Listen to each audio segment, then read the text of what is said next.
Hey guys, welcome back to another installation of Judging Books by Their Covers. This is installation 30 of this series, which I can't believe there's been that many videos of this series, and I'm so glad you guys enjoy it. Before we get started, I wanted to say if you have subscribed to my channel, thank you so much. I love that you're all here and that you all love watching my content. So thank you for being here and being a subscriber. If you haven't subscribed, it's so easy. Just click the button that says subscribe. It takes less than a second and it's totally free. There's literally no downside. You'll just get notified when I upload new videos, which is only an upside. So please subscribe. If you end up enjoying this video, please like, comment, and share. I want to hear your thoughts, so please comment below. And if you end up enjoying this video, please share it. It would be such a favor to me and help grow my channel so much, and I want to reach the people that would enjoy my content. As always, I explain how we do this rank.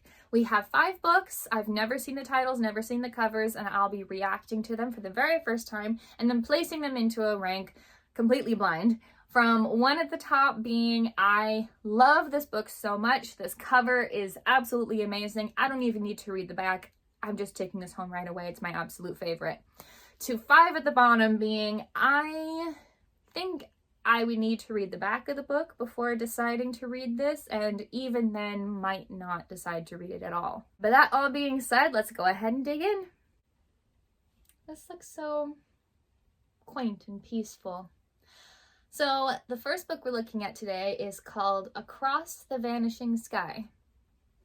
And the author is Catherine Cowles, I think is how you pronounce the last name, I hope. So the author's name is at the very bottom of the page, and then right above that it says USA Today bestselling author. And the title's kind of in the middle of the page, closer to the top, but right below that there is a review quote that says, "An addictive small-town romance with a thriller twist." And that quote is by Ana Huang, #1 New York Times bestselling author. I'm obsessed with that review quote, and I'm so glad it's on the cover, but we'll get back to that. So the only other thing on the book is at the very top of the cover, it says Starlight Grove, Book 1. So I think that means Starlight Grove is the name of the series, possibly the place that it takes place in, and it's Book 1. So that's what I'm going to guess that all means. Getting into the image, it looks like this is a picture of a forest, but it might be a drawing, or at least drawn on a computer. But it looks like the picture is from the perspective of someone in the forest on a path, but somehow in a little bit of a clearing because there's not trees directly around us, just kind of far, a little bit farther away. Like there's a path, basically.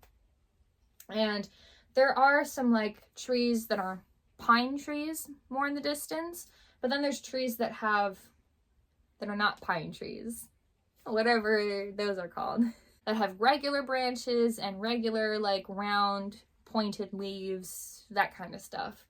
But they're all silhouettes. Like we don't see the colors of any of these trees. It's all just silhouettes of the trees. It's like the tree line. Then most of the picture is actually the sky, which makes a lot of sense based on the title. The sky is fully pink. Different shades of pink, but fully pink. There's no other colors.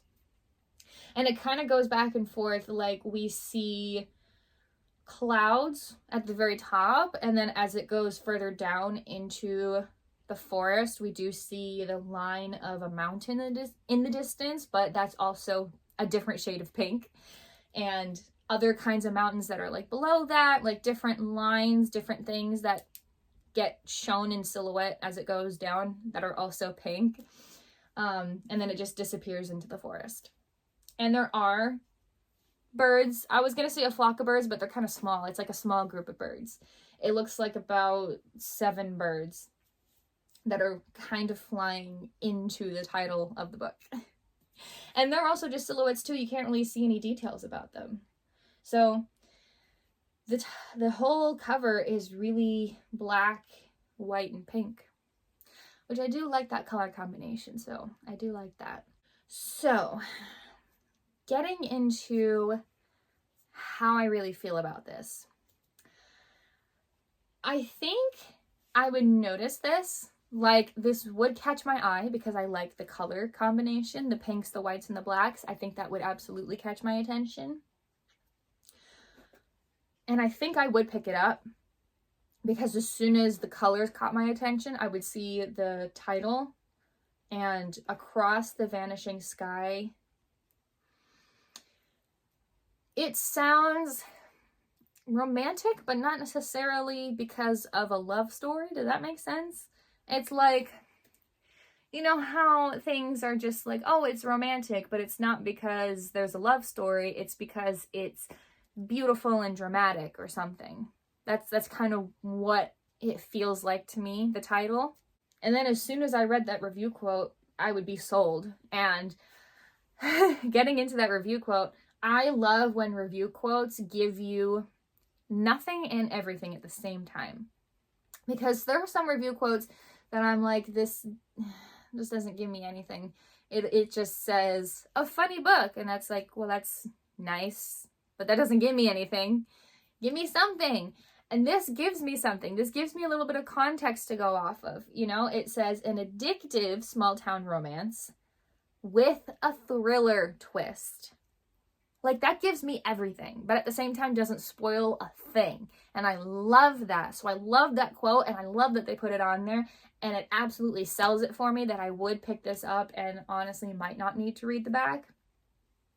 But because when I pulled this up, I didn't necessarily have that feeling of, I'm literally just going to pick this up and take it home. I don't even need to inspect the cover. I'm going to put this one at number 2. Ha! Oh my God. Okay. Wow. So the next book that we're looking at today is called Shadow over the Pumpkin Queen, which I didn't guess immediately at first what that was in reference to, but now I get it. And the author is Megan Shepherd. Above the title, it does say the Tim Burton's The Nightmare Before Christmas. So, in case anyone has never heard of or seen that movie, Tim Burton's The Nightmare Before Christmas is a classic, at least in my house. It's a claymation movie, animated, I think it's claymation, movie from the 90s, I believe. And the main character of that movie is Jack Skellington, and he is a literal skeleton that lives in Halloween Town? Land? And Sally is a like ragdoll like person, like she was made by a mad scientist. And she's like literally made of stuffing and stitching and stuff. And she and Jack get together at the end of the movie. Sorry, spoiler alert for a movie that's over 30 years old. And I guess you could kind of say she becomes the Pumpkin Queen because Jack in that movie is called the Pumpkin King. So that's where that title comes from, clearly. And the author's name is, because the Tim Burton's Nightmare Before Christmas and the title, Shadow Over the Pumpkin Queen, is at the very top of the cover. And then at the bottom, it says the author's name, and right above that, it says #1 New York Times bestselling author. And those are all the words on the cover. So now we can get into the art. Now that we know kind of what I'm talking about, the character Sally is in the middle of the page. She takes up about 3/4 of it, and she looks like she's in battle mode. She is looking like she's in the middle of running, but she's holding a big book, like hardcover book, in one arm, and a giant, like, sewing needle the size of a sword in her other hand that has a thread through it, and it's kind of like swirling around a little bit. And her hair is like flying up behind her. Like I said, like she's mid-run. And everything around her, it looks like she's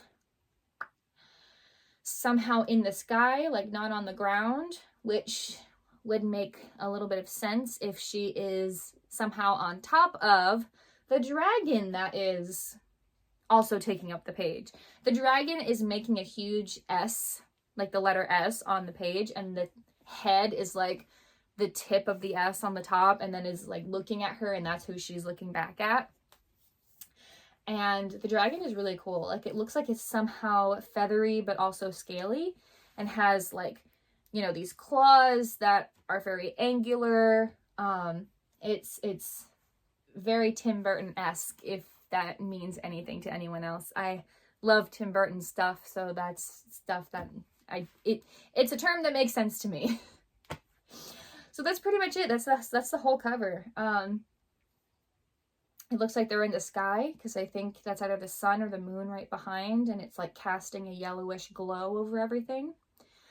And that's it. I feel like I would immediately see this and immediately pick it up, because I know that character. I was actually Sally one year for Halloween, many years ago, but I was. So I feel like I would pick it up right away, because I'd be like, oh my god, it's Sally from Nightmare Before Christmas. I love that movie. So I feel like I would pick it up right away. And I would be so interested. She is such a cool character in that movie. And I definitely would want to know more. Like, have know more of her story. Whether it's from before or after, doesn't matter. So I feel like I would pick this up and instantly want to read it. So yeah, I'm going to put this one at number 1. Ooh. I love the look of this cover. Okay. The next book we're looking at today is called The Violin Maker's Secret. And the author is Evie Woods, which we have ranked her books before, and I'm pretty sure they've gone pretty high. So the only other words on the cover are, it says bestselling author of The Lost Bookshop, which I think we have ranked that book. And that's under the author's name, which is at the very top of the cover. And then right under that is the title, all on the top. So underneath that and kind of behind is the image of the whole cover. It looks like a drawing or a painting or a computer drawn image, because it's like a violin on a material surface, but we're looking at the inside of the violin, and the inside has been turned into the storefront of likely the violin maker's store. The name of the store is actually there. It says Wilding's Violins. And the storefront has like, it's part of a building, so there's like a second story, that second floor that doesn't necessarily involve the store. It's probably like apartments. And then the store is like the first floor. It has a very blue cerulean teal storefront, and then inside it's like lit up. You can see violins inside, and it's a very orange warm lighting inside the store, but I don't see any people. And there's also a bicycle right outside the storefront. So yeah, it is a very interesting cover. It's almost like we're looking into a fantastical world instead of looking at the actual front of a store. It looks like it's part of like Alice in Wonderland or something, which makes me want to read it so bad. I love how this looks, and I absolutely love the idea behind it. The Violin Maker's Secret.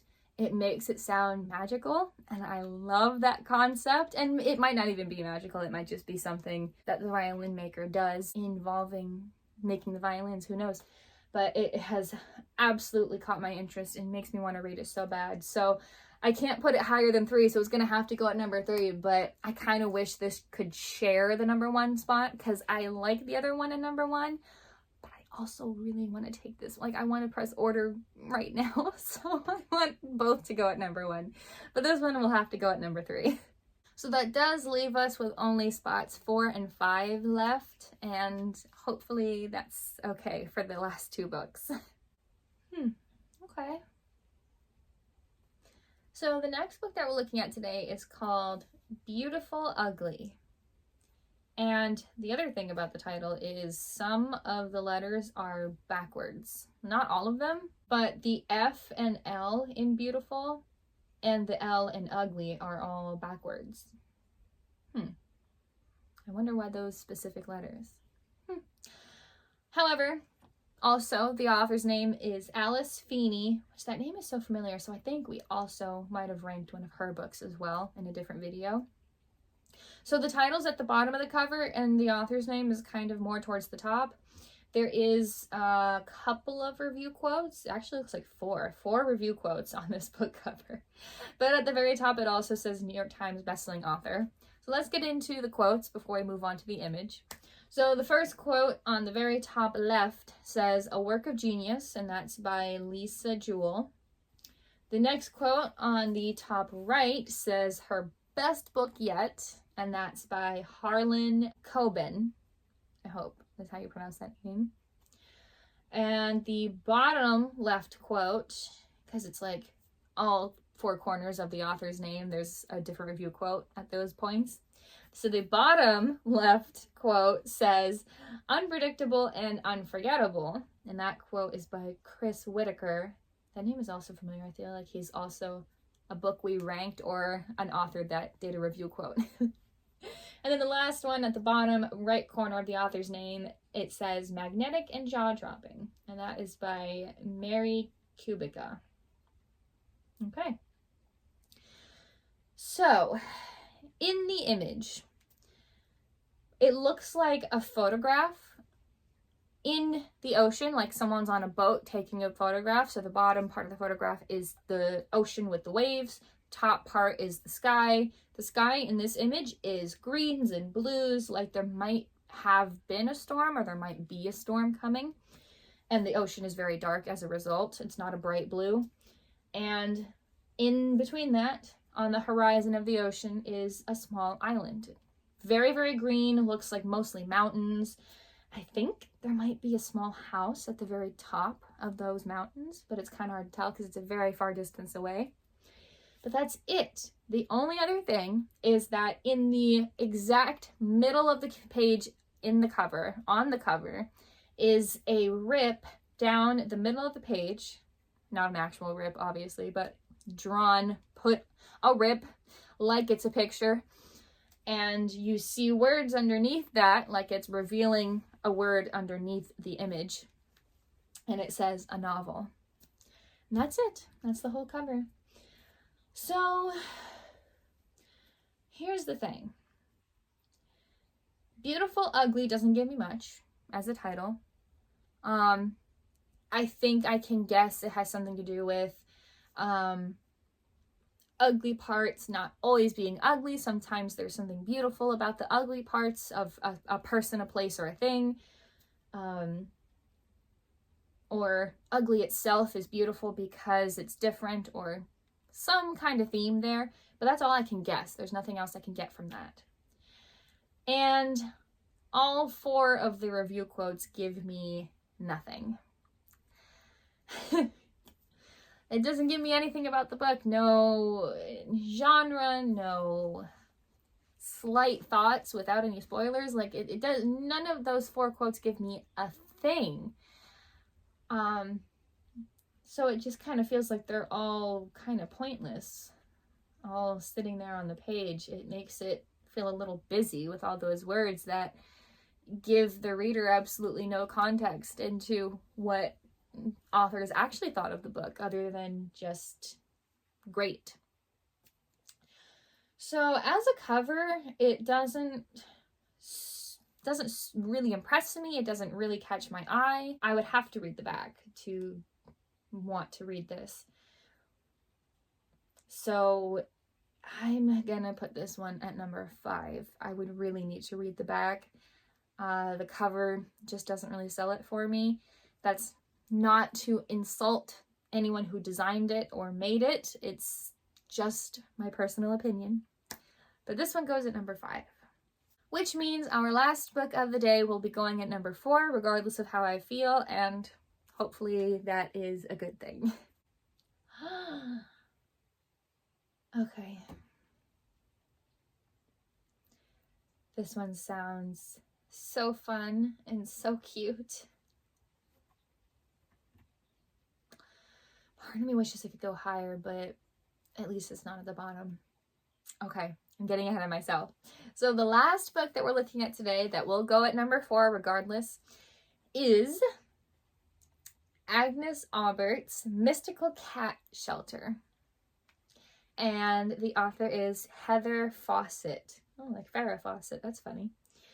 So this is a really cool cover, and the title sounds really familiar because Agnes Aubert, I feel like, is there another book that we ranked that either had a similar name or the same name? But it wasn't a cat shelter. It was like a bookshop or a library. That sounds really familiar. So the only other words on the page are directly under the author's name, which the author's name is more towards the bottom. It's not directly at the bottom, but it's more towards the bottom. And underneath the author's name, it says author of Emily Wilde's Encyclopedia of Fairies. Oh, that sounds really cool. That also sounds amazing. So the title and the author's name are kind of incorporated into the design of the cover, because the design looks like it's more of a graphic than an image. So it's basically a bunch of cats in different places of like a house or a room or a shelter, as like it says. The whole cover itself looks like it's part of a design, like it's a card that someone is gifting to someone, or a business card, or a playing card. Basically, it has a design to it that looks symmetrical. Like there's a whole rectangle that like is inside the cover that like contains the whole graphic in the middle, and it's like very swirly, symmetrical, geometrical lines all over the place, but that make a rectangle. It feels very elegant. And then in the middle of that is the graphic. At the top of the graphic, it looks like there's cats in a room. It honestly looks like they're on a desk or just in a room with a bunch of objects for them to get into. There's like a Siamese cat, there's 2 black cats, an orange cat, and a white cat in that particular room. Like one cat is next to a teapot, another cat is in a vase, another one is laying inside of a basket. It's all very cute. And then going down, we have the title that's kind of in the middle, so there's no cats there. But then on either sides, there are like a couple of like snapshots of rooms where cats might be. On the left, there's like 2 kittens amongst some books that might be like in a bookshelf or something. There's also a gray cat that's like stretching in front of a different shelf of books below them, so it's like definitely like a book room or a little library. And then on the other side, on the right side, there's an orange cat sleeping on some books. Like they're also part of in like the library or bookstore. And then there's a very fluffy black cat with a white paw sitting across from the gray cat, like that's stretching in front of the books.